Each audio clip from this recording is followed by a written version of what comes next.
Have you ever wondered what would happen if a patient you treated years ago suddenly decided to file a lawsuit against you today? Well, for most dentists, that's a nightmare scenario, and exactly why prior acts coverage exists. In this video, we'll explore what prior acts coverage is, why it's so important, how it protects you, and just importantly, how much it costs. By the end, you'll be equipped with the knowledge you need to confidently handle your malpractice insurance, no matter what surprises your past might hold. So, if you're interested in learning more, stay tuned.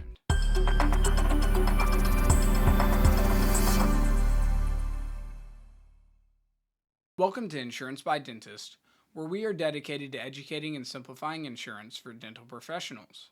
My name is Orrin Pearson, Vice President at Insurance by Dentist and author of Insurance for Dentists Malpractice Edition. Thank you so much for joining me today. We bring brand new videos every week, so if you enjoy this video, make sure to like and subscribe for more content.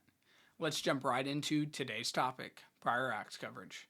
Now, what is prior acts coverage? Well, prior acts coverage is often described as a time machine for your malpractice insurance policy. It extends the coverage you have now to incidents that happened before your new policy start date, so long as those incidents took place after your original retroactive date. If you hold a claims-made policy, which most dentists do, you're protected for claims filed while your policy is active, but only if the incidents occurred after that retroactive date. When you switch insurers, prior acts coverage is what maintains that original date so you don't end up with a gap that leaves past work uncovered. Let's take a look at an example. A dentist has been practicing under a claims-made malpractice policy since January 1st, 2020. On January 1st, 2024, the dentist switches to a new insurer but keeps the original retroactive date by purchasing prior acts coverage through the new insurer. Now, in March of 2024, a former patient files a claim related to the treatment performed back in 2021.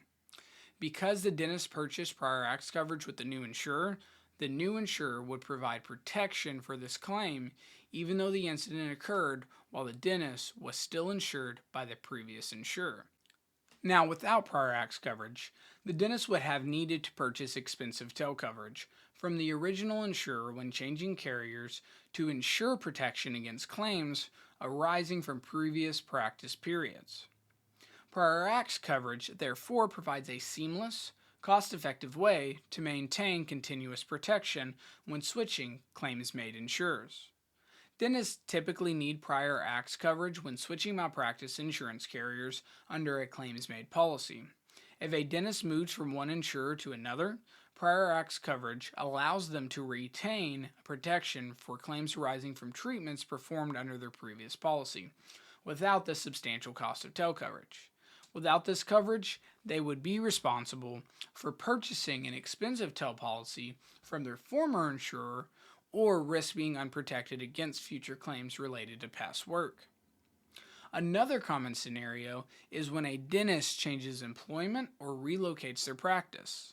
If their employer or location uses a different claims-made insurer, prior acts coverage ensures there's continuous malpractice protection spanning their entire professional history. Similarly, dentists returning to clinical practice after a career break or sabbatical may need prior acts coverage to bridge any potential gaps in coverage from previous policies.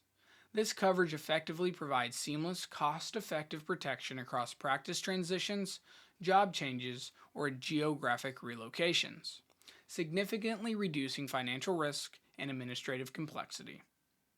Now, the last thing I want to help you understand is the price of prior acts coverage. Rather than being a separate upfront charge, the cost of prior acts coverage is usually integrated into your premium through a step rating system.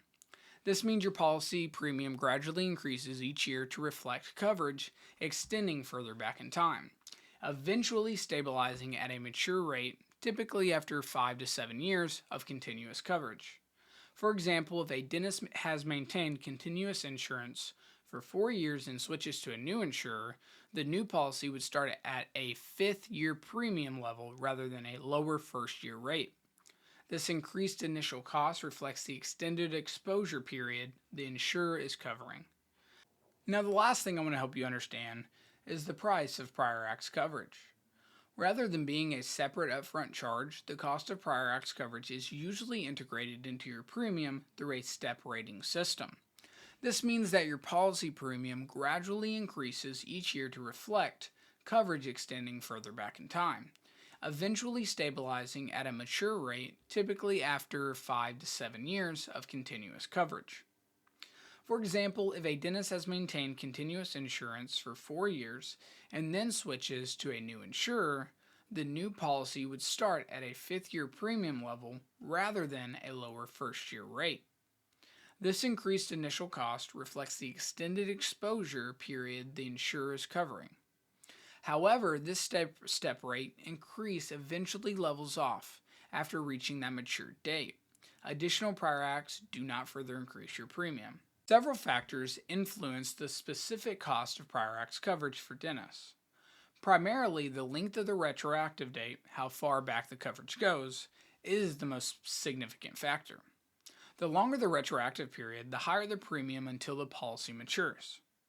Additionally, your claims history plays a significant role. Dentists with prior claims might experience higher premiums or coverage restrictions. Next, insurer underwriting policies also vary, meaning some companies may offer full prior acts coverage more readily, while others impose stricter limits or higher costs. In practice, maintaining continuous malpractice coverage is critical for keeping prior acts protection affordable. A lapse in coverage can significantly complicate obtaining prior acts coverage later on, potentially resulting in higher premiums or gaps in coverage.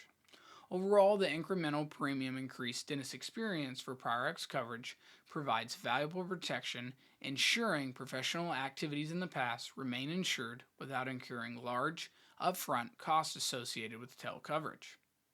Prior acts coverage is typically preferred over tail coverage, as it is generally more cost-effective, avoiding the large one-time expense associated with purchasing a separate tail policy. That brings us to the end of today's video. Thank you for watching. If you found this video helpful, go ahead and hit that like button and subscribe to our channel for more content. We cover insurance, risk management, and practice building tips. And if you have any questions or suggestions for future videos, leave a comment down below. I'd love to hear from you. And remember, if you want to explore any of these topics in greater detail, you can find my book, Insurance for Dentists, Malpractice Edition, in the description below. If you need personalized guidance or have any more questions, feel free to reach out. We're here to help. I'm Warren Pearson, Vice President at Insurance by Dentists. Thanks for joining me, and I'll see you in the next video.